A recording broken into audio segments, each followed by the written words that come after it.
lagi dalam acara persembahan untuk Bunda. Bunda cerdas, keluarga bahagia hanya di Mata Milenial Indonesia TV, matanya Indonesia. Tentunya bersama aku Putri Andriana.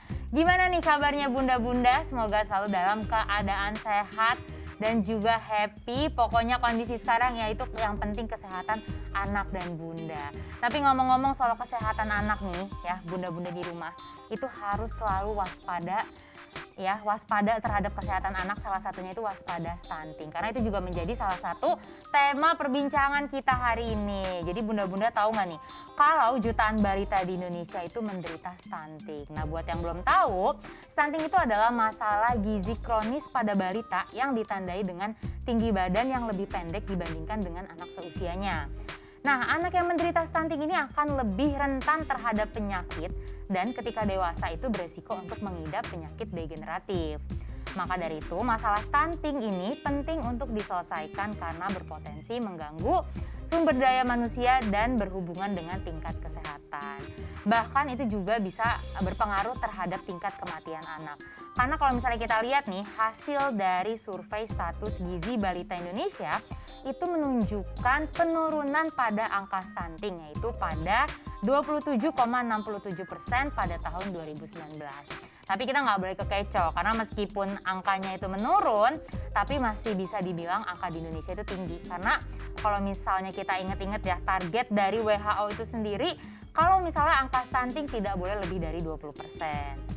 Dan dari data World Bank itu juga mengatakan kalau angkatan kerja yang pada masa bayinya mengalami stunting itu mencapai 54%. Berarti setengahnya tuh ya. Nah, artinya sebanyak 54% angkatan kerja saat ini itu adalah penyintas stunting.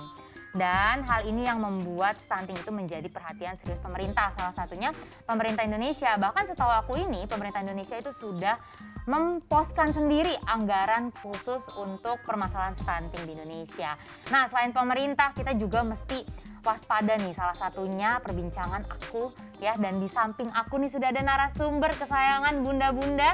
Siapa lagi kalau bukan Dr. Grace. Nih kayaknya nggak perlu perkenalan lagi lah. Kayak harusnya sih bunda-bunda udah tahu ya siapa Dr. Grace ini.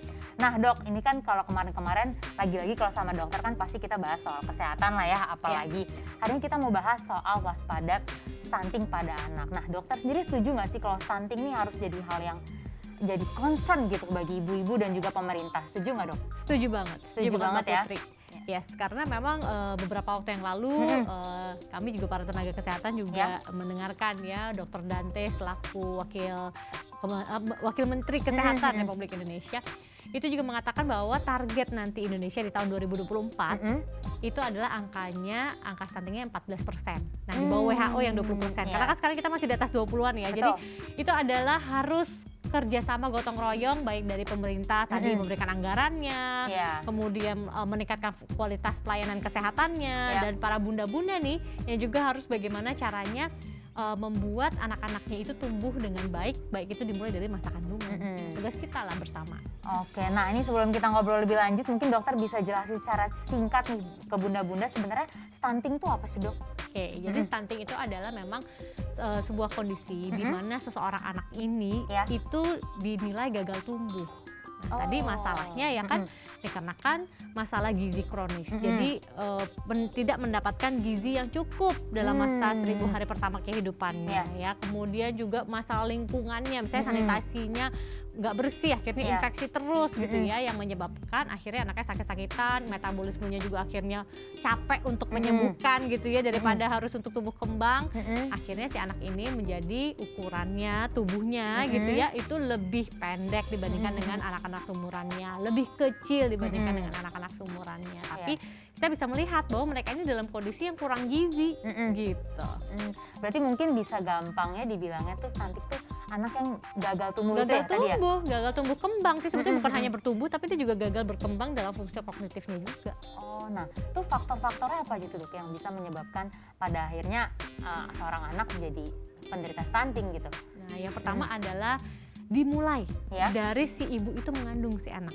Oh dari kandungan Dari justru ya? kandungan dimulainya. Jadi kelihatannya gimana? Misalnya si ibunya ini harus mengasup gitu ya gizi yang baik di masa kehamilannya. Setelah itu pada saat dia sudah lahir gitu kan diberikan ASI, diberikan empasi yang gizi baik gitu, kemudian distimulasi, maka dia akan tumbuh kembang menjadi anak-anak yang sehat, tidak menjadi anak-anak stunting. Nah, dimulai dari yang benar-benar paling awal banget.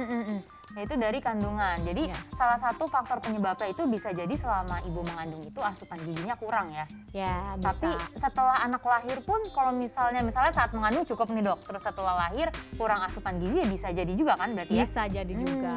Jadi memang benar-benar faktornya ada banyak gizi, lingkungan ya bersih atau enggak, kemudian akhirnya stimulus juga ke anaknya, apakah memang dibiarkan aktif atau dibiarkan pasif gitu kan. Oke, nah terus ini kan salah satu khas tadi udah dokter sampaikan juga kalau misalnya stunting itu adalah ukuran tinggi anak gitu ya, yang beda dengan mungkin anak seusia lainnya. Nah tapi cara membedakan antara anak yang memang mengalami stunting dengan short stature itu apa dok? Jadi gini kan kita kalau punya anak gitu ya, kan setiap bulan harus datang dicek nih berat badannya berapa nih bulan 1, nanti usia 2 bulan dicek lagi tingginya berapa, panjangnya apakah memang sudah sesuai dengan kartu anak sehat gitu ya, apakah memang benar-benar sesuai ukurannya. Ternyata pada saat diukur sampai dengan usia-usia 2 tahun gitu ya, kok ternyata nilainya -2 dari standar deviasi median untuk tumbuh kembang anak. Jadi ada kan grafik tingginya berapa, beratnya berapa, nanti ada kolomnya, oke di usia segini harusnya dia idealnya berapa. Berarti kan ada nilai rata-rata untuk kita tahu bahwa anak ini tumbuh secara normal atau tidak. Kalau dia ternyata tumbuhnya kecil di bawah garis normal, kita harus benar-benar lihat nih, oh dia nih ada stunting nih, harus segera diperbaiki supaya tidak terlambat. Oke, jadi dalam tahap setelah anak lahir kan ada pemeriksaan-pemeriksaannya. Nah, itu setiap pemeriksaan itu punya standarnya masing-masing ya? Punya standarnya, punya penilaiannya gitu. Jadi bukan hanya tinggi, tapi berat badan juga ya? Berat badan juga. Dan juga gini, kan tadi pertanyaannya dok gimana bedainnya sama short stature? Betul. Nah, kalau short stature itu tuh seperti kayak si anak ini tuh kecil memang figurnya. Karena dilihat dari genetiknya itu, ayah ibunya memang nggak tinggi. Paling ayahnya 150, ibunya 140 ya wajar lah anaknya mungil gitu kalau kita bilangnya. Tapi dilihat dari keseluruhannya, tingkat kognitifnya, kepintarannya baik, ya kecerdasannya bagus, anaknya aktif, kemudian juga posturnya juga ideal gitu ya, maka dia mungkin hanya kecil, mungil gitu ya. Tapi kalau misalnya kita lihat, wah ini tumbuh kembangnya kayaknya ada gangguan nih. Itu biasanya kelihatan anak-anaknya tuh kayak kurang gizi, kurus ya. Kemudian kalau diajak ngomong juga kok lambat cara berpikirnya, terus lebih kecil dibandingkan dengan teman-temannya gitu kan. Nah ini tanda-tanda nih anak ini adalah anak-anak yang stunting, tapi kan dilihat lagi di usia berapa gitu. Berarti bisa dibilang kita juga ngelihat secara selain dari fisiknya, dari pertumbuhannya juga ya. Tumbuh kembangnya takutnya dia lambat ya kan, dari mungkin jalannya, bicaranya, pokoknya lain lah ya dari anak-anak seusianya.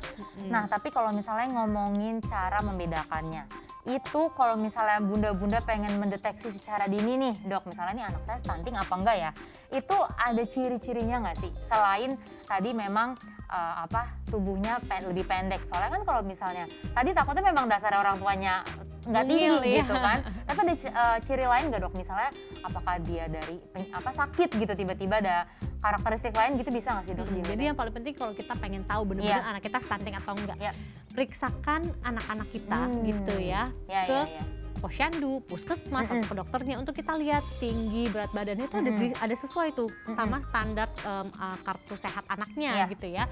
Nah di situ akan terlihat jelas apakah memang si anak ini gagal tumbuh atau tidak, atau terlambat atau tidak gitu ya. Yang kedua pastinya kalau misalnya nggak rutin gitu ya, kita bisa lihat anak-anak misalnya sebayanya gitu.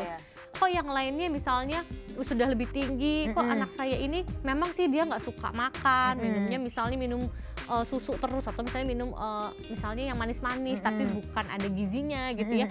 Dia kurus, diajak ngomong juga kayaknya disuruh belajar lambat. Nah ciri-cirinya kayak gitu tuh, bisa langsung dibawa ke dokter supaya dinilai sama si tenaga kesehatan, apakah dia butuh diperbaiki apanya, dikasih suplemen kan misalnya, atau perbaikan pola makannya misalnya.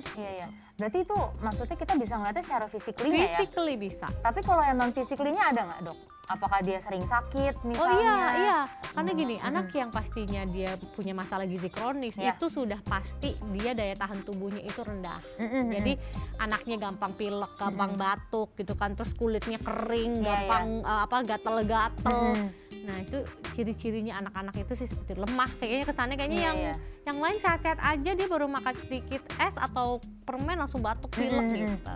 Itu juga bisa ya salah satu benar. Nah jadi sebenarnya ya lebih baik sih daripada kita menerka-nerka nih, ini kayaknya enggak nih. Ya memang ada baiknya harus dilakukan pemeriksaan ke dokter atau misalnya ada ke posyandu terdekat. Gitu. Nah, aku sama Dokter Grace bakal balik lagi nih, kita mau break dulu sebentar soalnya kita masih mau ngobrol lebih panjang lagi soal waspada stunting untuk anak. Makanya buat bunda-bunda terus perhatiin kita ya. Terus pantengin, jangan kemana-mana, tetap di Persembahan untuk Bunda, Bunda Cerdas, Keluarga Bahagia.